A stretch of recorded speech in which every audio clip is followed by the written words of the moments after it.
मेरी ध्वनि यदि ठीक से स्पष्ट नहीं आ रही हो तो हाथ खड़ा करेंगे। ठीक है सबको? हो।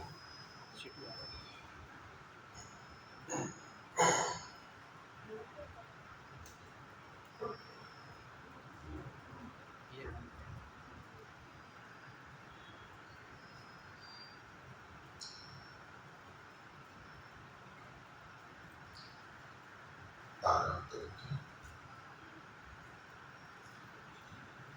अन्य कार्यों से निवृत्त होते हुए नेत्रों को कोमलता से बंद कर दीजिए।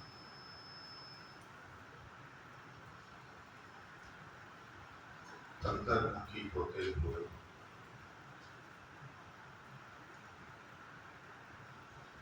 अंदर स्व की अनुभूति पर, आत्म तत्व की अनुभूति पर केंद्रित होइए।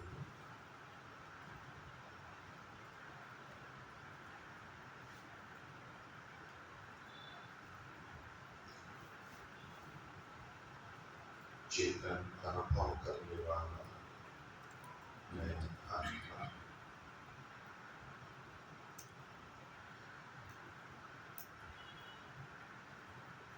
अपने अंदर भी विराजमान परमपिता परमात्मा के साथ निकटता और आत्मीयता का भाव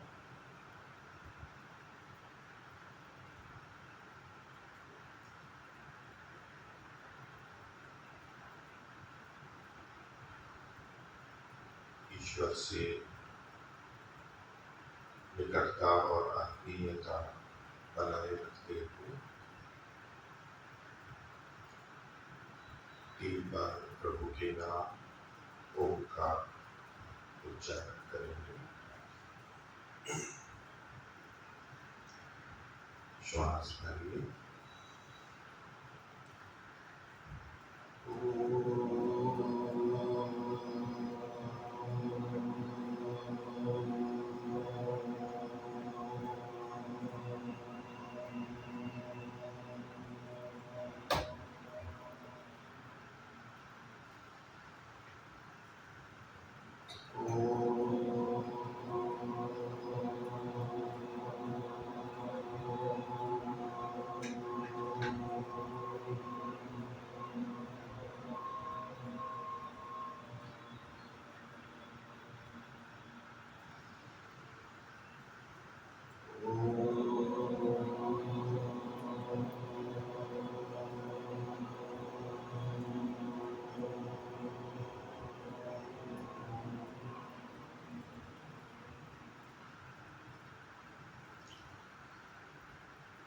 स्व की अनुभूति बनाए रखते हुए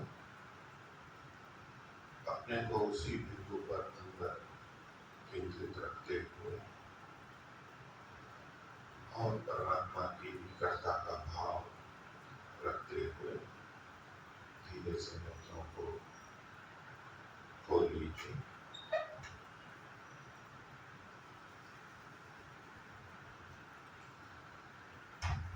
इस सायंकालीन सत्र में उपस्थित आदरणीय विद्वज्जन, सम्मान के योग्य अधिकारीगण और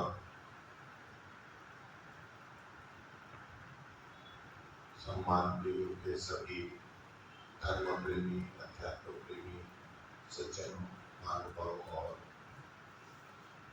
माताओं बहनों, आत्मा का विषय हम जानने समझने का प्रयास कर रहे हैं। आत्मा से संबंधित हमारी समझ स्पष्ट हो, अच्छी हो, उससे संबंधित जो संदेह हैं, जिज्ञासाएं हैं, उनका समाधान हो, शमन हो। प्राय करके जब हम त्रैतवाद को देखते हैं, ईश्वर, जीव और प्रकृति, और जीवन की दो धाराएं देखते हैं, एक सांसारिक धारा है और एक आध्यात्मिक धारा है, और दोनों को थोड़ा भिन्न भिन्न हम मानते हैं। संसार की तरफ जाते हैं तो आध्यात्मिकता नहीं चलती है, और अध्यात्म की तरफ आते हैं तो सांसारिकता नहीं चलती है। और जब इन तीन तत्वों को हम उसके साथ जोड़ के देखते हैं तो सांसारिकता के लिए या सांसारिक व्यवहारों के लिए हमें प्राकृतिक पदार्थों को जानना आवश्यक है, नहीं तो हमारा व्यवहार नहीं चलेगा। भले ही कोई आत्मा परमात्मा को न मानता हो तो भी सांसारिक पदार्थों को जान के अपना व्यवहार करता हुआ दिखता है, समझता है। और जब अध्यात्म में आते हैं तो लगता है कि आत्मा और परमात्मा को जाने बिना ये अध्यात्म मार्ग आगे बढ़ नहीं सकता। आत्मा और परमात्मा को जानना आवश्यक है और प्रकृति से दूरी बनाने का हम प्रयास करते हैं। वस्तुतः देखा जाए तो आध्यात्मिक मार्ग के लिए जैसे आत्मा परमात्मा का ज्ञान आवश्यक है, ऐसे ही प्रकृति का भी ज्ञान, कार्य जगत का ज्ञान भी आवश्यक है। एक सीमित मात्रा में, एक सीमित दृष्टि से जितना आवश्यक है उतना अपरिहार्य छोड़ नहीं सकते। जैसे ये सच है, उसी प्रकार से संसार में रहते हुए संसार के व्यवहारों को करने में आत्मा और परमात्मा का ज्ञान भी आवश्यक है, उस जीवन को अच्छा बनाने के लिए। कोई कह सकता है मेरा मुक्ति का कोई लक्ष्य नहीं है, मैं उस तरफ नहीं सोचता, या मेरे समझ में नहीं आता है वो, और न ही मुझे कोई समाधि लगानी है, न ही मुझे कोई अगले जन्म के बारे में सोचना है। मैं तो केवल वर्तमान और इस जन्म के बारे में सोचना चाहता हूँ कि ये सुखद और शांत रहे, समृद्धि वाला रहे। इसलिए मुझे आत्मा परमात्मा की कोई आवश्यकता नहीं, जानने की आवश्यकता नहीं। लेकिन हमारे प्राचीन ऋषि भी बोलते हैं और हमें भी एक अनुभव आता है कि जो सांसारिक लक्ष्य भी रखता है और साथ में आत्मा और परमात्मा को भी जानता है, तो उसका ये सांसारिक जीवन भी अधिक अच्छा, अधिक शांत, सुखी रह सकता है। और इनको छोड़ के चलने वाले का जीवन अच्छा नहीं रहेगा, प्रगति को कितना भी जान ले। इस दृष्टि से दोनों ही पक्षों में, चाहे सांसारिक जीवन हो चाहे आध्यात्मिक, तीनों का ठीक ठीक ज्ञान होना आवश्यक है। सांसारिक व्यक्ति व्यवहार में आत्मा के जो ज्ञान की बात है कि आत्मा को हम समझें, मेरे को आवश्यकता नहीं है, मैं समझता हूँ, मेरे को सुख दुख होते हैं, इच्छा और प्रयत्न होते हैं, मैं काम करता हूँ। आत्मा क्या है, कैसा है, मैं कौन हूँ, मेरा अपना स्वरूप क्या है, ये जानने की मेरे को आवश्यकता नहीं है। मैं ये अपना बाहर का जो भी स्वरूप मान के चलता हूँ। लेकिन संसार में संसार का लक्ष्य रख करके चलने वाले व्यक्तियों में हम प्रत्यक्ष देखते हैं, सुनते हैं, एक समस्या खड़ी होती है कि मैं ये नहीं चाहता हूं, फिर भी मैं ऐसा क्यों कर लेता हूं। मैं करना चाहता हूं तो भी क्यों नहीं कर पाता हूं। मैं ये विचार नहीं करना चाहता तो भी ये विचार बार बार क्यों आ रहा है, ये विचार क्यों परेशान कर रहे हैं। और जैसे विचार मैं बनाए रखना चाहता हूँ वो क्यों नहीं बने रह पा रहे, जैसे कि इन विचारों पर मेरा कोई नियंत्रण नहीं है। मैं कोई अलग हूँ, शरीर या जो भी कुछ मानता हूँ, और ये अंदर विचार और ये प्रेरणाएं और न जाने क्या क्या उथल पुथल अंदर होती रहती है। मैं चाहता हूँ दूसरों से प्रभावित नहीं हूँ, दुष्प्रभावित नहीं हूँ, लेकिन फिर भी होता रहता। तो मैं को तो अनुभव कर रहा है कि मैं हूँ, लेकिन मैं क्या हूँ उसका सही स्वरूप पता नहीं है। तो ये स्थिति अधिकांश व्यक्तियों की मिलेगी, कम या अधिक मात्रा में सब इससे पीड़ित। और उसके लिए जो समझते हैं वैसे लौकिक या और व्यवहार करते हैं, मन को कहीं लगाते हैं, कहीं मनोरंजन में चले जाते हैं, कहीं नशे पत्ते में चले जाते हैं, कम गलत कर लेते हैं, जो भी कुछ करना है उस तरह कुछ समाधान का प्रयास करते हैं। ऋषियों की दृष्टि से सांसारिक लक्ष्य वाला व्यक्ति भी यदि शांत रहना चाहता है तो आत्मा को जानना उसके लिए सदैव हितकारी होता है, कि जितना जानेगा उतना अच्छा है। अध्यात्म के लिए तो आवश्यक है ही। तो ये आत्म तत्व को जानना, कोई आत्मा शब्द को ना भी है तो अपने आप को जानना, मैं हूं कौन, वास्तव में मैं हूं कौन।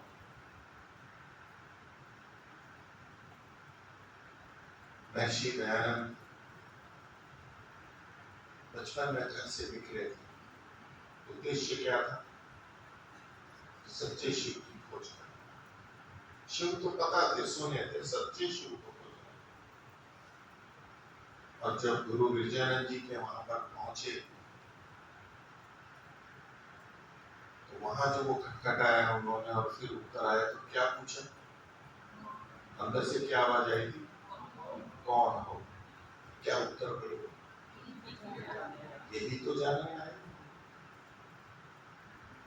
क्या वो भूल गए थे कि सच्चे शिव की खोज करने में निकला हूं और वो कहीं भूल गए थे, या तो सच्चा शिव का ज्ञान हो गया था?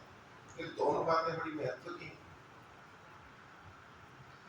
ये सत्य है, वो सच्चे शिव को खोजने निकले थे, सच्चे शिव का उन्होंने प्रतिपादन किया था, लेकिन विरजानंद जी की कुटिया पे ये वाक्य उनका कैसे निकला? यही तो जानने आया हूं कि मैं कौन हूं।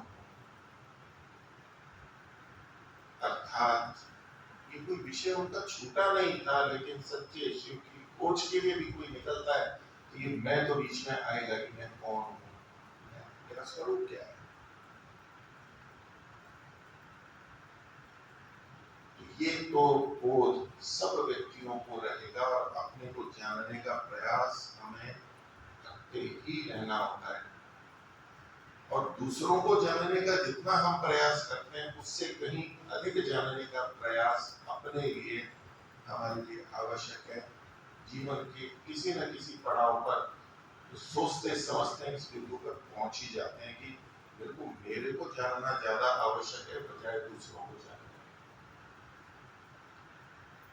तो समाचार पत्रों में और उसमें दुनिया भर की खोज खबर लेना उतना आवश्यक नहीं है जितनी खोज खबर लेना मुझे अपनी आवश्यक है।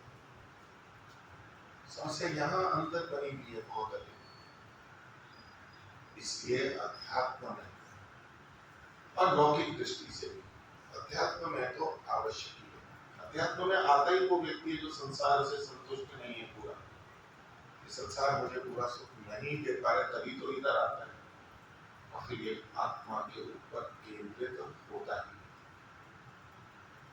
तो आत्मा को समझने का हम प्रयास कर रहे थे। कल परसों जो चर्चा हुई और उसमें आत्मा के कुछ गुण जो शास्त्र भी स्वीकार करता है और हमें भी अनुभव में आते हैं, सुख, दुख, इच्छा, द्वेष, प्रयत्न और ज्ञान, ये हमारे गुण हैं। इसको हम और स्पष्टता से समझते हैं तो सुख दुख को अनुभव करने की सामर्थ्य हमारी है। सुख दुख अपने आप में गुण हमारे नहीं।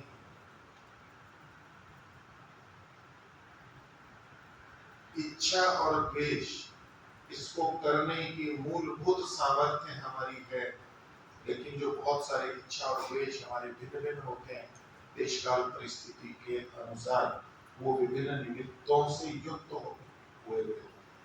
हमारी जो आंतरिक इच्छा है वो निमित्तों से प्रभावित होकर विभिन्न रूपों में प्रकट होती है और सुख और दुख भी विभिन्न निमित्तों से हमें प्राप्त होते हैं, चाहे दूसरे चेतन के द्वारा हो या जड़ के द्वारा हो अथवा हमारे स्वयं के द्वारा अंदर सुख और दुख की स्थिति बना ली गई। ऐसे ही हमारे प्रयत्न ये गुण हमारा स्वाभाविक शक्ति सामर्थ्य, लेकिन जो प्रयत्नों की भिन्नता दिखाई दे रही है अलग अलग व्यक्तियों में और स्वयं हमारे में भी, दिन भर के कार्यकलापों में अलग अलग जो प्रयत्न हो रहे हैं, इसके परिणाम स्वरूप हम भिन्न भिन्न कार्य कर रहे हैं, अथवा जीवन में बाल्यकाल युवावस्था वृद्धावस्था में भिन्न भिन्न जो हमारे प्रयत्न कर्म हो रहे हैं, वो सब नैमित्तिक है, किसी स्थिति विशेष के कारण, परिस्थिति विशेष के कारण से। और ऐसे ही ज्ञान ग्रहण की सामर्थ्य मेरी स्वाभाविक है आत्मा की, किंतु जो ज्ञान हो रहा है भिन्न भिन्न प्रकार का, वो विभिन्न निमित्तों से हो रहा है कि मैं कहाँ खड़ा हूँ, कहाँ हूँ, क्या देख रहा हूँ, क्या सुन रहा हूँ, क्या पढ़ रहा हूँ और क्या विचार रहा हूँ, उसके अनुसार ज्ञान की भिन्नता होती है। ये नैमित्तिक। और ये जो जितने भी नैमित्तिक हैं ये उत्पन्न होने वाले हैं, तो जितने भी नैमित्तिक हैं ये उत्पन्न होने वाले होते हैं। इस पर थोड़ा आज विस्तार करते हैं। जो कल एक प्रश्न भी था कि ठीक है, सुख दुख को ग्रहण करने की सामर्थ्य हमारी है और वो स्वाभाविक है और हम नित्य हैं, वो नित्य है और सुख दुख हमें प्राप्त होते हैं। तो जैसे वस्तुएं हमें प्राप्त होती हैं, हमें ऐसा प्रतीत होता है जैसे सुख भी हमें मिल रहा है, दुख भी हमें मिल रहा है। तो ये सुख और दुख आते कहां से हमारे अंदर? जैसे ज्ञान के संदर्भ में कि ज्ञान हमारे अंदर नहीं है, लेकिन ज्ञान हमें प्राप्त होता है पुस्तक से सुन के, जैसे भी, लेकिन ऐसा लगता है कि ज्ञान अंदर आ रहा है, प्राप्त हो रहा है, अंदर नहीं, बाहर से अंदर आ रहा है। ऐसे सुख और दुख भी हमें बाहर से आ रहे हैं, वो अंदर रहे हैं, लेकिन वो लगता है कि बाहर से आ रहा है। कि सुख दुख आ कहां से रहे? सुख दुख नैमित्तिक है, तो नैमित्तिक है तो किस निमित्त से आ रहा है? जैसे जल की उष्णता उसकी स्वाभाविक नहीं है, अग्नि निमित्त से आती है, तो हमें दिखता है कि अग्नि में उष्णता है, तो वहां से उष्णता जल में आई। तो ऐसे सुख और दुख कहां से आए? इस पर हम विचार करें। जो ये अग्नि और जल का उदाहरण है, दृष्टांत है, यहाँ तो ये बात हमें दिखती है कि गुण एक जगह से दूसरे पे आए। लोहे का गोला गर्म हो गया अग्नि के कारण से। जल मीठा नहीं है, लेकिन उसमें मीठा डाल दिया गया तो वो मीठा हो गया, रस बदल गया, कहीं दूसरे से कोई चीज आती है। लेकिन सब में, सब गुणों में ऐसा नहीं देखा जाता। ये जब हम सिद्धांत कहते हैं कि कहीं से आया, तो कोई वस्तु होगी तभी तो आएगी, तो है ही नहीं वो कहां से आएगी? और उसके पीछे एक सिद्धांत हमारे काम करता है कि अभाव से भाव नहीं आ सकता, भाव से ही भाव आता है। कहीं सत्ता है, भाव है उष्णता की, तो वो हमारे पास में आएगा, किसी वस्तु में जाएगा। अभाव से भाव में नहीं आएगा, अभाव से भाव नहीं होता है। जल भी ठंडा है, दूसरा जल भी ठंडा है, तो उस जल से उष्णता यहाँ पर नहीं आएगी, क्योंकि वहां भाव ही नहीं। अभाव का कभी भाव नहीं होता, भाव का कभी अभाव नहीं होता। ये सिद्धांत काफी चलता है। सिद्धांत अपनी जगह ठीक है, लेकिन कहाँ लगता है वो एक विचारने का बिंदु है। लेकिन इस संदर्भ में वो सिद्धांत लगा करके कि सुख दुख कहाँ से आ रहे हैं, तो सुख दुख वास्तव में किसके स्वाभाविक हो रहे हैं। प्रश्न को मैं थोड़ा दूसरे शब्दों में और प्रकट करता हूँ कि जल की उष्णता जल का स्वाभाविक गुण नहीं है, नैमित्तिक गुण है। जल का तो नैमित्तिक है, लेकिन किसी का तो स्वाभाविक है, तो अग्नि का स्वाभाविक है। तो ऐसे ही सुख और दुख यदि हमारे नैमित्तिक गुण हैं, स्वीकार भी कर लिया, तो ये सुख दुख स्वाभाविक गुण किसके किसके स्वाभाविक है? ये प्रश्न। तो तीन ही हमारे पास तत्व हैं मूलभूत रूप से। तो आत्मा में तो हम स्वीकार कर नहीं रहे कि आत्मा में ये है। अगर आत्मा में ही होते फिर तो ये स्वाभाविक हो जाता, नैमित्तिक है। तो आत्मा से भिन्न किसी के हो सकते हैं सुख और दुख। तो भिन्न कौन है? तो एक तो परमात्मा है और दूसरा प्रकृति है। प्रकृति का मूल प्रकृति से निर्मित जो कार्य जगत है वो सारा का सारा सम्मिलित है। परमात्मा में दुख है नहीं, ये हमें शास्त्रों से पता लग जाता है। वो दुख से रहित है, आनंद उसमें है। लेकिन परमात्मा का आनंद एक अलग बात है और जो सांसारिक सुख हमें आता है वो भिन्न है। या तो ये माने कि ये सारा सुख भी परमात्मा का ही है, लेकिन दो भेद होते हैं, प्रकृति का सुख होता है और परमात्मा का सुख होता है। ये हमें शास्त्रों से पता लगता है। तो इसका मतलब ये जो सुख दुख हम अनुभव कर रहे हैं न तो मेरे हैं यानी आत्मा के अपने, और निमित्त के रूप में ये परमात्मा के लिए नहीं हो सकते, क्योंकि परमात्मा में प्रकृति का सुख नहीं है, उसका अपना आनंद या सुख है वो अलग बात है। और परमात्मा दुख से रहित है, तो वहां से तो यहाँ आ नहीं सकते। फिर कहां पर है बचा कौन? प्रकृति बची, परिशेष न्याय से। तो प्रकृति में सुख दुख है, ये एक फिर बात आती है। तो प्रश्न खड़ा हो जाता है कि सुख दुख तो संवेदनाएं हैं, ये प्रकृति में जड़ में कैसे रह सकते? सुख दुख तो संवेदनाएं हैं, अनुभूतियां हैं। सुख और दुख कोई ऐसा गुण तो नहीं है जैसे कि मीठा और खट्टा, ये भारी या हल्का, ये चिकना या खुरदरा, ये ठंडा या गर्म, ये जो गुण है जैसे प्रकृति में दिखाई देते हैं, ऐसे कोई सुख और दुख दिखाई देता है क्या उसमें? नहीं दिखाई देता। और यदि जैसे सुख और दुख दिखाई देता है तो फिर सबको उसमें सुख और दुख ही दिखाई देना चाहिए। किसी को उसमें सुख क्यों दिख रहा है और किसी को उसमें दुख क्यों दिख रहा है? गर्म चीज है तो गर्म तो सबको गर्म ही लगेगी।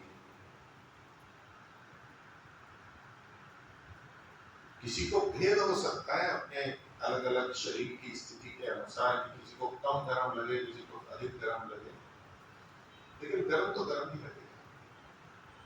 ऐसा नहीं हो सकता कि किसी को गर्म है तो किसी को ठंडा लगे। लेकिन सुख दुख के बारे में ऐसा है कि जिनमें यदि हम प्रकृति में सुख दुख मानते हैं तो ये जो भिन्नता है कि किसी को उसमें सुख दिख रहा है, किसी को दुख दिख रहा है, सुख दुख के निमित्त तो ये हमें दिखाई देगा। यहाँ एक सिद्धांत हमें समझना है कि जो जितने गुण होते हैं वो हमेशा ऐसा नहीं होता कि दूसरी जगह से ही इधर से इधर आते हैं। ये गुण उत्पन्न भी होते हैं। जब हम ये मानते हैं कि उत्पन्न होते हैं, इसका मतलब ये कि कहीं से आए हैं, ये हम खोजने की जरूरत नहीं है कि हमारे में ये कहां से आए। तो वैसे ये समझने में कठिन होता है कि उत्पन्न होते हैं, ऐसा कैसे माने? तो कहीं ना कहीं से तो आना चाहिए। भाव अभाव वाला सिद्धांत मन में आ जाता है। ना सतो विद्यते भावो, ना भावो विद्यते सतो। बड़ा सिद्धांत। उदाहरण लेते, ज्ञान का उदाहरण ले लेते, जो कि हम पहले अच्छे से समझ सकते हैं, फिर दूसरों पर भी बनाएंगे। मैं आपको देख रहा हूं, आप मेरे को देख रहे हैं और हमें एक दूसरे का ज्ञान हो रहा है कि हम यहाँ बैठे इस रंग रूप वाले हैं, ऐसे ऐसे कपड़े पहने, या कोई क्रिया हो रही है तो क्रिया का भी हमें बोध हो रहा है, ये हमें ज्ञान हुआ। ये ज्ञान कहाँ से आया? ज्ञान कहाँ पर हुआ? ज्ञान हमारे को हुआ, आत्मा को अंदर हुआ। ये ज्ञान कहाँ से आया? ये ज्ञान कहाँ से आया? कहीं था ज्ञान जो चल कर गया?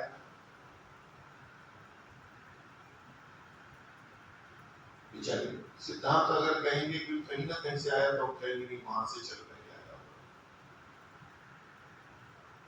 सबको स्वीकार हो जाता है कि नहीं हो जाता है? चिंतन कीजिए, आपको अपने को अंदर की प्रतिक्रिया उस तरह से मैं दोनों तरह से बात करूंगा तो स्पष्ट हो सके।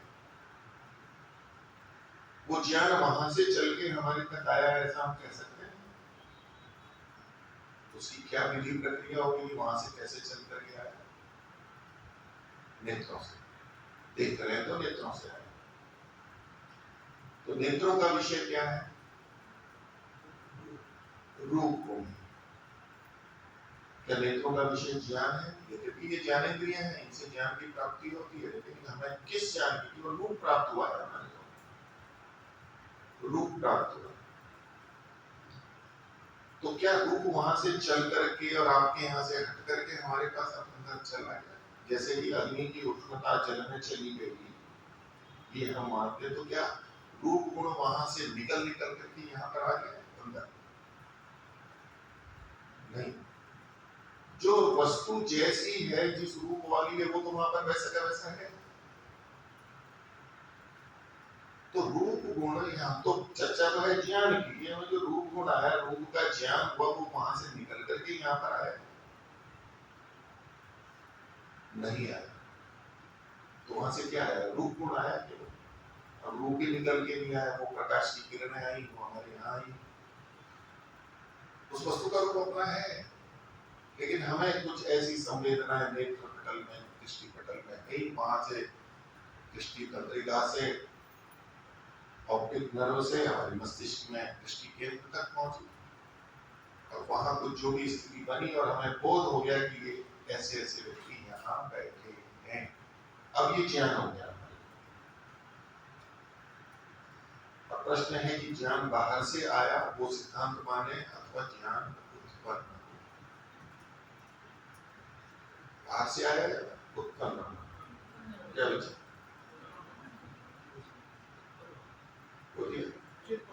क्या अनुभूति है? उत्पन्न हुआ या बाहर से आया?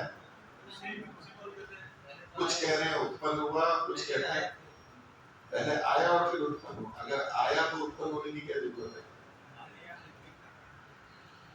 उत्पन्न होने की क्या जरूरत है? अग्नि से उष्णता जल में आई, जल उष्ण हो गया, हम कहेंगे नहीं कि उष्णता पहले आई और फिर उष्णता जल में उत्पन्न हो गई। उष्णता आई, बस आ गई तो आ गई, उत्पन्न होने का प्रश्न नहीं। या तो उत्पन्न हुआ या तो आया, एक बात हो गई। थोड़ा संदेह है, विचारने की बात है। ज्ञान की उत्पत्ति के कैसे कैसे होती है? तो प्रमाणों से होती है, प्रत्यक्ष से होती है। प्रत्यक्ष का सूत्र आप में से कईयों को पता होगा। प्रत्यक्ष प्रमाण किसे कहते हैं? मान लो न्याय दर्शन में इसका सूत्र दिया, न्याय दर्शन प्रमाणों का शास्त्र है, प्रमाणों की चर्चा। प्रत्यक्ष का क्या लक्षण है? इंद्रियार्थ सन्निकर्षोत्पन्नम ज्ञानम। और फिर अव्यपदेशम, अव्यभिचारी, व्यवसायात्मकों को विशेषण है, वो अलग बात है। लेकिन लक्षण मूल क्या है? इंद्रियार्थ सन्निकर्षोत्पन्नम ज्ञानम। इंद्रिय और अर्थ, अर्थ मतलब जो वस्तुएं हैं, और इंद्रिय चाहे श्रोत्र हो चाहे नेत्र हो, जो जो जिसका विषय, इंद्रिय और अर्थ के सन्निकर्ष से उत्पन्न ज्ञान, शब्द वहां पर लिखा हुआ है। हम इसको ऐसे नहीं देख सकते कि ज्ञान एक गुण है हमारे अंदर आया है और वो ज्ञान नैमित्तिक है, इसका मतलब है वहां से चल करके यहाँ पर आया, ऐसा नहीं। उत्पन्न हुआ, उत्पन्न हुआ है। मैं ये गुण उत्पन्न होता है वो मैं बता रहा हूँ। आत्मा में जानने की सामर्थ्य स्वाभाविक है, ज्ञानेंद्रिय की जनाने की सामर्थ्य है, और विषय सामने है हमारे। इंद्रिय और विषय का सन्निकर्ष हुआ, ये माध्यम है, ये कारण है, उपकरण है, और अंतःकरण भी साथ में जुड़ा हुआ है, जो भी हमें ऐसे पता नहीं लग रहा। लेकिन कुछ भी अंदर जाकर के हमें बोध हो गया कि ये इतने व्यक्ति बैठे हैं, इसने ये ऐसा कपड़ा पहना है, तो ये क्रिया करना है। तो पहली बात ज्ञान उत्पन्न होना। इससे मैं ये सिद्धांत आपके सामने रख रहा हूं कि जब कभी नैमित्तिक गुण की चर्चा हो तो हर जगह ये बात नहीं लानी है कि यहाँ नैमित्तिक है तो ये किसी न किसी का स्वाभाविक तो होना ही चाहिए और वहां से यहाँ पर आना चाहिए। ये जो हम हर जगह लगाते हैं, ये हर जगह नहीं, उष्णता में लग जाएगा, शीतलता में लग जाएगा, मधुरता में लग जाएगा, मिर्ची में लग जाएगा कि भाई सब्जी में मिर्ची आई है तो कहाँ से आई है, तो ये इस मिर्ची में से आई है। जो एक मिर्ची नाम का जो औषधि है, पौधा है या वनस्पति है, उसमें से निकल करके इसमें आई, वहां सब चल जाएगा, लेकिन सब जगह नहीं लगेगा। इसको थोड़ा सा और दूसरी दृष्टि से समझते हैं कि गुण उत्पन्न होते हैं, ज्ञान उत्पन्न होता है। सुख दुख का विराम उसी आधार पे है।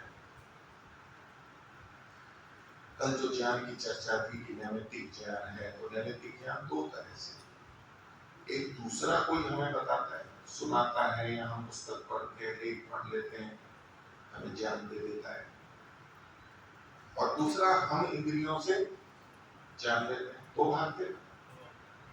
तो जो इंद्रियों से जान लेते हैं उसका भाग मैंने अभी आपको रखा और वहां उत्पन्न होने की बात कही। अब जो ये है कि दूसरों से हमें ज्ञान प्राप्त होता है, उस प्रक्रिया को समझिए। उसमें भी ज्ञान प्राप्त होता है या उत्पन्न होता है, वहां भी समझने की बात।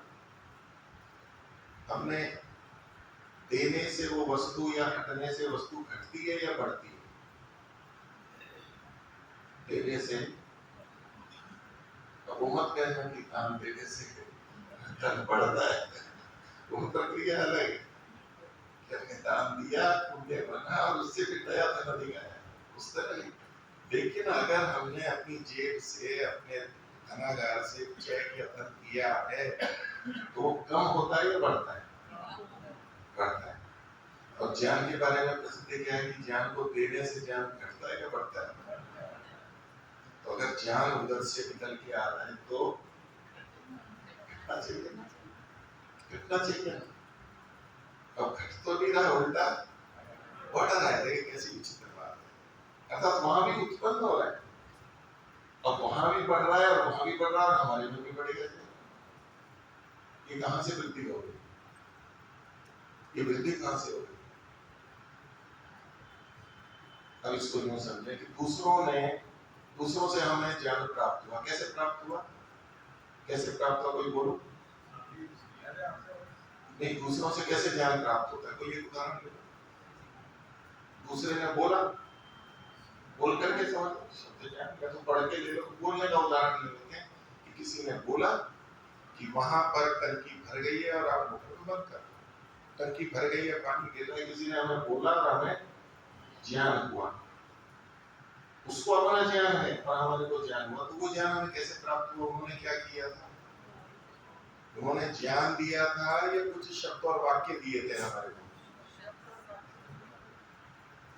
निश्चय है, शब्द और वाक्य ही दिए थे। अब उस शब्द और वाक्य में ज्ञान गुण लिपट करके आया था या केवल शब्द गुण ही आया था? विचारना तो दार्शनिक बात है, सैद्धांतिक बात है, लेकिन है सरल। एक बार आप समझ गए तो कभी भ्रांति में नहीं जाएंगे। ज्ञान लिपट करके आया। शब्द एक गुण है, शब्द एक, और ज्ञान भी एक गुण है। गुण में गुण तो रहते ही नहीं। शब्द के साथ लिपट करके ज्ञान नहीं है। और यदि माने कि शब्द के साथ लिपट करके ज्ञान आया, तो जैसे कोई फुव्वारा है और उसमें रंग या मीठा डाल रखा है, सब पे कहते हैं, तो सब तक पहुंचता है ना। तो वो शब्द जो भी सुनेगा उसको क्या होना चाहिए? ज्ञान भी होना चाहिए, क्योंकि ज्ञान लिपट करके आ रहा है शब्द के साथ। अब चाहे कोई हिंदी या अपनी भाषा ना जानता हो, कोई अफ्रीकन बैठा हो, तो शब्द तो उस तक गया है ना, इसमें तो कोई संदेह नहीं है ना। शब्द तो बोला है, तो सबको गया है, कान में और अंदर तक गया है, ध्वनि गई है। और शब्द के साथ यदि ज्ञान लिपट करके जा रहा है, तो ज्ञान भी उस तक पहुंचना चाहिए जैसे कि शब्द पहुंचा है। लेकिन हमारा प्रत्यक्ष क्या है? उसको कोई भी ज्ञान नहीं होगा। शब्द तो सुनाई देगा, लेकिन उसका अर्थ क्या है, ज्ञान क्या है, उसको कुछ भी पता नहीं लगता। और ऐसे ही हमारे साथ में कोई अफ्रीकन भाषा में बोल रहा हो या जापानी में बोल रहा हो, हमें पता नहीं, हमारे लिए तो ध्वनि मात्र है। तो शब्द के साथ यदि ज्ञान लिपट करके आ रहा होता, उसके साथ पहले तो सिद्धांत आ ही नहीं सकता, क्योंकि गुण में गुण नहीं रहता है। यदि आ भी रहा होता, तो जैसे शब्द सब तक पहुंचा है, ऐसे ज्ञान भी सब तक पहुंच जाना चाहिए, लेकिन नहीं पहुंचता। और दूसरी भाषा वाला को छोड़ दीजिए, अपनी भाषा वाले भी जो लोग हैं उनको भी सबको यथावत ज्ञान पहुंच जाना चाहिए, सब विद्यार्थियों में समान पहुंच जाना चाहिए, जैसे कि शब्द समान पहुंचा है, लेकिन ज्ञान तो समान नहीं होता। ये जो अन्वय व्यतिरेक से हम देखते हैं कि ये नियम काम नहीं करता है, इसका मतलब वहां से केवल शब्द हमारे तक पहुंचा, और शब्द भी कहां तक पहुंचा? श्रोत्रेंद्रिय तक। श्रोत्रेंद्रिय से आगे उसके अंदर क्या है? वहां ये ध्वनियात्मक शब्द नहीं है। उस ध्वनि ने, जो ध्वनियात्मक शब्द है, उसने कुछ कंपन पैदा किया है हमारे कर्णपटल पर, ईयर ड्रम पर। अंदर कुछ जल है, कुछ हड्डियां हैं, वहां तरंगें हुई, फिर नर्व्स हैं, तंत्रिकाएं हैं, संवेदन करती हैं, वो वहां से संवेदना लेकर के अंदर तक पहुंच गई। अंदर तक कंपन भी नहीं पहुंचे। कंपन वहां जल में और उसमें कुछ भिन्न भिन्न प्रकार का हो रहा है, और जो संवेदना हुई है, फिर तंत्रिका तंत्र में जो इलेक्ट्रिक करंट जाते हैं, इंपल्स जाते हैं, उसके माध्यम से वो वहां तक पहुंचा है। तो ना तो अंदर शब्द पहुंचा है और ना ही कंपन पहुंचा है, लेकिन कुछ विशेष तरंगें वहां तक पहुंची।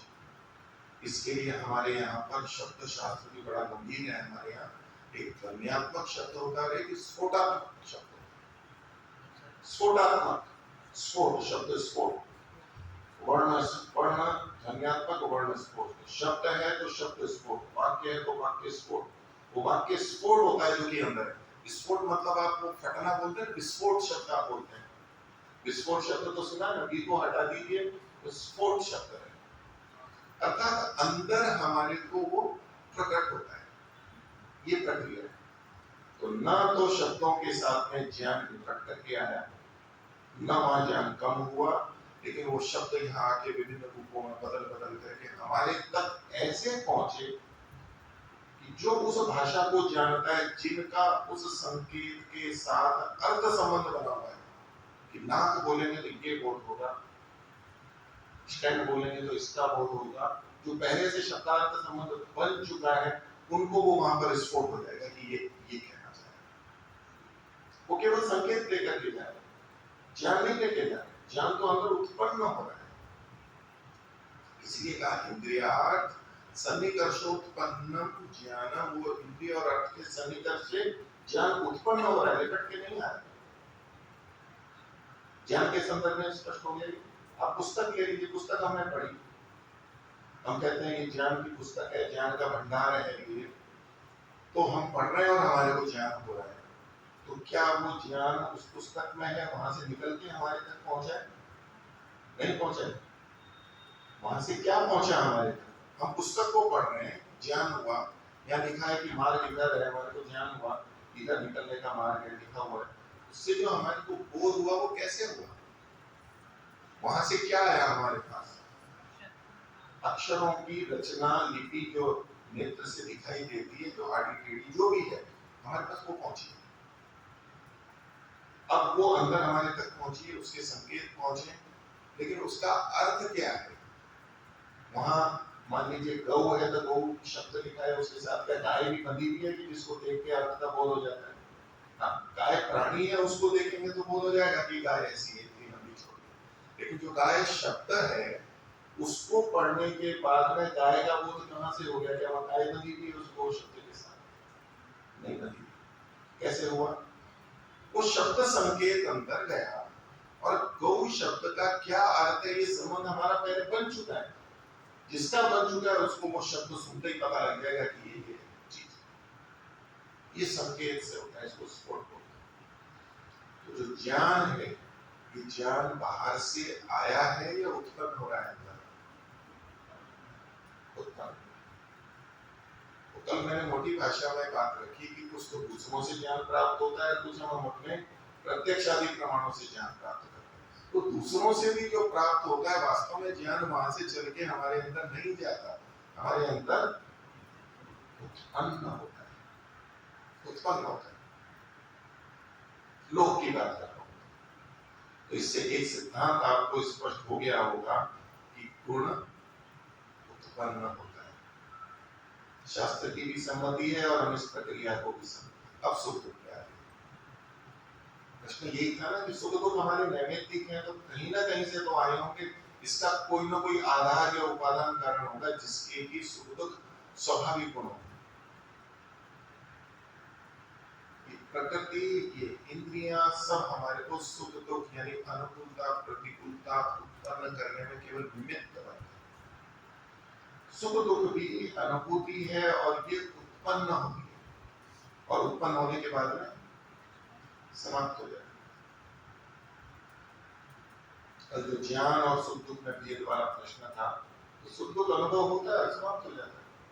फिर उसके बाद में अगर लगातार दुख चल रहा है, इसका मतलब है बार बार दुख हो रहा है। अगर लगातार सुख हो रहा है, इसका मतलब है बार बार सुख हो रहा है क्रम से, इसलिए हम उसकी क्रमबद्धता देख रहे हैं, नहीं तो उत्पन्न होते समाप्त हो जाएगा। तो सुख और दुख भी उत्पन्न होते हैं, वहां से चल करके नहीं आते हैं हमारे पास। बाहर से कोई सुख दुख चल करके नहीं आता। बाहर से तो हमारे को शब्द स्पर्श रूप रस गंध आदि संवेदनाएं अंदर जाएंगी, मन बुद्धि वहां पर है, वहां उसका विश्लेषण होगा। हम अपने पूर्व ज्ञान के अनुसार उसको हितकारी या हितकारी अहितकारी जो भी समझते हैं वो साथ में आएगा। अथवा उस समय अगर हमें अनुकूलता प्रतिकूलता हो रही है तो हम सुख और दुख की अनुभूति करेंगे। इसमें सुख और दुख मन का गुण माना गया है, वो सत्वर स्तंभ की दृष्टि से है कि वो हमें सुख और दुख अनुभव कराने में कारण है। वो अंतःकरण में आत्मा के साथ और वहां जब सत्वगुण बढ़ेगा तो हमें सुख की अनुभूति होगी, जब रजोगुण बढ़ेगा तो हमें दुख की अनुभूति होने लगेगी। बस होती है। तो सुख और दुख भी आत्मा के नैमित्तिक हैं, लेकिन हम जो ढूंढने जाए कि किसके स्वाभाविक है तो कुछ नहीं कह सकते। ये कह सकते हैं कि सुख और दुख का अधिकरण कौन है, उपादान कारण कौन है। जैसे ज्ञान का अधिकरण कौन है, हमें ज्ञान हो रहा है, कोई भी गुण हो, चाहे वो स्वाभाविक हो चाहे नैमित्तिक हो, वो कहीं ना कहीं द्रव्य में रहेगा। और जिस द्रव्य में रहता है वो द्रव्य उसका आधार कहलाता है, उसका उपादान कारण कहलाता है गुण का। जिस वस्तु के जो जो गुण होते हैं वो वस्तु उस गुण का उपादान कारण कहलाता है। ज्ञान का आधार कौन है, अपने सूत्र सुना होगा, ज्ञानाधिकरण आत्मा, आत्मा ज्ञान का अधिकरण। हम एक स्तर पे जो संस्कार या छाप की दृष्टि से देखेंगे तो मन बुद्धि में हम संस्कारों को मान सकते हैं, लेकिन जो अनुभूति हो रही है और सुख दुख की अनुभूति हो रही है वो आत्मा को हो रही है, मन को सुख दुख की अनुभूति नहीं हो रही। न्याय दर्शन का जो मैं कल प्रसंग कर रहा था कि आत्मा कौन है, मन को ही आत्मा मान ले तो क्या आपत्ति है, प्रसंग है वहां। तो कहेंगे कि मन तो सुख दुख का अनुभव नहीं करता, बोले नहीं हम यही मान लेंगे कि मन ही सुख दुख का अनुभव करता है, आत्मा नहीं करता। तो बोले कि यदि आप मन को सुख दुख का अनुभव करने वाला मानोगे तो वो मन ही तो वही आत्मा ही हो गया। आप नाम भेद है, आप मन कह रहे हो हम आत्मा कह रहे हैं, जो सुख दुख का अनुभव करता है वो तो आत्मा ही तो है, वो तो नाम मात्र का भेद होगा। आप ठीक है, आप मन कहते हो। तो सुख और दुख की अनुभूति हम आत्मा चेतन ही करते, ये हमारे ज्ञान है। इसी तरह से इच्छा और द्वेष भी, मैं दूसरे गुणों को भी ले लेता हूँ। ज्ञान उत्पन्न हुआ, सुख और दुख भी अनुभव उत्पन्न हुए और उसकी छाप पड़ी रही तो स्मृति रहेगी। इसी तरह से इच्छा और द्वेष भी, जब जब हमें किसी के प्रति इच्छा या अनिच्छा द्वेष क्रोध आदि उत्पन्न होते हैं, ऐसा नहीं होता कि कहीं से आ गए। जहां सूचनाएं प्राप्त होती है उसके अनुरूप चूंकि इच्छा द्वेष करने की हमारी सामर्थ्य है, अब जो सूचना प्राप्त हुई है वो उसके साथ मिल करके रंजित होकर के उस रूप में आएगी। इसकी इच्छा है और इसकी इच्छा नहीं है, वो उस रूप में प्रकट होगी, इसलिए वो नहीं। और यही बात प्रयत्न, इनका स्रोत आत्मा रहेगा, माध्यम मन बनेगा, निमित्त बहुत सारी चीजें हो सकती हैं। सुख और दुख की, इच्छा द्वेष की निमित्त बहुत सारी चीजें हो सकती हैं और सबकी भिन्न होगी। लेकिन ये सुख और दुख या इच्छा द्वेष निकले कहां से? वो आत्मा से निकले। आधार वहां पर है, सुख दुख की अनुभूति आत्मा कर रहा है, लेकिन ये सुख दुख आत्मा में सदा भले नहीं है। और इच्छा और द्वेष की सामर्थ्य आत्मा की है, लेकिन जितने भी इच्छा और द्वेष हम करते हैं वो सब आत्मा में पहले से भरे में, ऐसा नहीं है। इच्छा द्वेष करने की सामर्थ्य हमारी है और स्थिति विशेष के अनुसार वो भिन्न भिन्न रूपों में उत्पन्न हो रही, प्रकट हो रही है, रहेगी, चली रहेगी, उस समय रहेगी, चली रहेगी, लगातार रह सकती है, जा सकती है। तो मैं सोचता हूँ आपके प्रश्न का समाधान हो गया। कुछ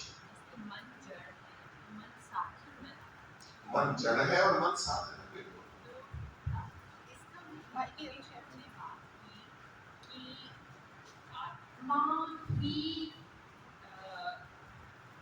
उसी के अंदर शक्ति है उसको मतलब ग्रहण करने की, और तो फिर तो ये स्वाभाविक हुआ, या मतलब सामर्थ्य तो स्वाभाविक है, क्लियर हो गया। सामर्थ्य स्वाभाविक है, लेकिन आत्मा बिना साधनों के सुख दुख का अनुभव भी नहीं कर सकता। न ज्ञान प्राप्त कर सकता है, न कोई प्रयत्न कर सकता है, न इच्छा पेश कर सकता है। बिना साधनों के वो कुछ कर ही नहीं सकता, इसलिए वो नैमित्तिक है। तो क्या हम साधनों को निमित्त मान सकते हैं? बिल्कुल मान सकते हैं, लेकिन एक निमित्त नहीं होता है। अंतःकरण भी है, उसमें ज्ञानेंद्रियां भी तो कारण बन रही हैं। बिना ज्ञानेंद्रियों के अंदर सूचना गए मन में बात नहीं है, नहीं बात। और इंद्रियों से भी सूचना जा रही है तो बाहर कोई ना कोई परिस्थिति तो होनी चाहिए ना, बाह्य विषय भी तो होना चाहिए। बाह्य विषय न हो तो इंद्रियां क्या करेंगी? तो ये सब निमित्त बनते हैं। बाहर के जो विषय हैं, इंद्रियां और अंतःकरण, ये श्रृंखला है, ये सब निमित्त बनते हैं, ये सब निमित्त बनते हैं। इसलिए ये सब नैमित्तिक है। ज्ञान, सुख दुख, इच्छा द्वेष, प्रयत्न जो प्रकट हो रहे हैं हमारी, ये नैमित्तिक है, लेकिन इनको करने या होने की जो सामर्थ्य है वो आत्मा की है। यदि आत्मा नहीं है तो न ज्ञान होगा, न सुख दुख होगा, न इच्छा द्वेष होगा, न प्रयत्न होगा। चेतन के हटते ही भले ही विषयों का संपर्क इंद्रियों से हो नहीं होता, तो आत्मा भी अपने आप में वहां पर कारण है। ये इसका विषय है, ठीक है। और विचार कीजिए, आपको इसी से संबंधित प्रश्न जिनके हैं वो पूछिए।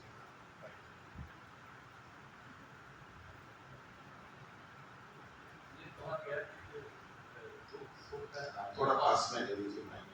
आत्मा का विषय है, आत्मा महसूस करती, सुख दुख देखो, मन नहीं करता। आत्मा में सुख दुख देखो, नहीं ऐसा मैंने वाक्य नहीं बोला, लेकिन हाँ सुख दुख की अनुभूति आत्मा करता है, ये ठीक बात है, मन नहीं करता है। मान लीजिए किसी इंसान ने मुझे गलत बात कर दी है, तो मुझे दुख होना चाहिए, दुख होना चाहिए, आत्मा दुख महसूस करे। एक दूसरा इंसान है, कोई उसको दुख महसूस करता है या कोई नहीं करता। कोई कहता है छोड़ो इस बंदे को, मन कहता है छोड़ो इसको, इसके जाने दो। अगर आत्मा सब में एक जैसी होती है, आत्मा डिफरेंट नहीं होती सब में। आत्मा एक कॉमन होती है सब में। आत्मा जो आत्मा करती हो, हर इंसान को एक बात का दुख होना चाहिए। किसी को कोई व्यापार में घाटा पड़ गया, कोई कहता है बड़ा इतना दुखी हो जाता है, दूसरा कहता है मैं दुख महसूस नहीं करना जितना मर्जी। अगर आत्मा होती तो आत्मा सब एक ऐसा करती, तब कोई नहीं ऐसा करती। ये आत्मा तो मन का विषय होता है ना। आत्मा में सोच रहा है कि उसमें बात मैं करूं, किसी को एक चीज को मैं महसूस करूं या ना करूं, मेरे हाथ में है। अगर आत्मा होती है, आत्मा तो महसूस करती है। आत्मा एक जैसी है, मैं सुख दुख का अनुभव करूं न करूं ये मेरे हाथ में है। मैं कौन यहाँ पर, आत्मा या मन? आपके बारे में अगर दूसरा इंसान से दुख मानता है, देखिए उदाहरण का विस्तार मत कीजिए, मैं जो पूछ रहा हूँ उसका उत्तर दीजिए तो फिर हम आगे जाएंगे। आपकी बात समझ में आ गई। तो मैं इनका प्रश्न क्या है कि आत्मा तो एक जैसी आत्मा के कारण से नहीं है, तो मन के कारण से, क्योंकि मन का भेद है। इसको थोड़ा सा ऐसा समझिए कि मूलभूत तो मन भी सबको समान ही मिला हुआ है, लेकिन मन में या बुद्धि में जो हमारे भिन्न भिन्न ज्ञान है, भिन्न भिन्न अनुभव है, उसके कारण भेद है। कि जो हमारा चश्मा है वो अलग अलग रंगा हुआ है, कोई धूल वाला है, कोई किसी रंग वाला है, तो जिसका जैसा चश्मा है उस तरह से वो देखेगा, वो उसको वैसे देखेगा। तो मन की कारणता का मना नहीं किया गया, मन भी कारण है, लेकिन वास्तव में जो सुख दुख को अनुभव करने वाले वो तो आत्मा ही है, और मन को नियंत्रित हम आत्मा ही तो करते हैं। हम चाहें तो इस आदत को बदल सकते हैं कि उसने वाक्य कहा कि को दुख नहीं हुआ, को दुख हो रहा है, अगर वो अभ्यास करे तो वो भी दुख होना बंद कर देगा ना। ये किसने किया? ये मन ने किया या आत्मा ने किया? मेरा मतलब दो इंसान है, एक बात का झगड़ा होता है, अलग अलग दो बात है। एक इसको झगड़ा मानता है जिसने मुझे गलत बात कर दी, एक ना मानता है गलत बात भी मेरे साथ लिखा भाव है। ये बात मेरा क्वेश्चन ये है। नहीं, ये उदाहरण तो आप बोल चुके हैं, वो मैंने सुन लिया है। तो इसके आधार पर आप क्या सिद्धांत प्रतिपादित कर रहे हैं? आप ये प्रतिपादित कर रहे हैं कि आत्मा तो एक जैसी है, तो आत्मा के कारण नहीं है, मन के कारण से भी है। ये तो आप कहना चाह रहे हैं। मैं ये कह रहा हूँ कि कई लोग कोई दुख आता है, किसी दुख आ गया, प्रॉब्लम आ गई, लेकिन उदाहरण को मत बोलिए। एक मिनट मैं नहीं उत्तर नहीं दूंगा, आप चुप रहिएगा। तो क्योंकि प्रश्न हो रहा है तो जो पूछा जा रहा है वो आप पूछिए, तो अनावश्यक समय जाए। हाँ बताइए। आप बाद में पूछ लीजिएगा। जो प्रश्न है, उदाहरण तो ठीक है, आप एक नहीं 10 उदाहरण देते हैं, हमें भी पता है। मैंने आपकी बात को माना कि आत्मा एक जैसी है, लेकिन आत्मा के कारण ही सुख दुख नहीं होता, मन के कारण भी होता है, तो स्वीकार कर ही रहा हूं ना। इंद्रियों के कारण भी होता है, विषय के कारण भी होता है, कहाँ कौन सा कारण ये सोचना होता है। तो एक को सुख हो रहा है, एक को दुख हो रहा है। मैंने तो खुद ने ये उदाहरण दिया था, यदि वही वस्तु सुख और दुख का कारण हो तो सबको सुखी होना चाहिए, उससे सबको दुखी होना चाहिए, लेकिन सबको नहीं होता है। इसका मतलब कोई अंतर है, यही तो मैं प्रतिपादित कर रहा हूं।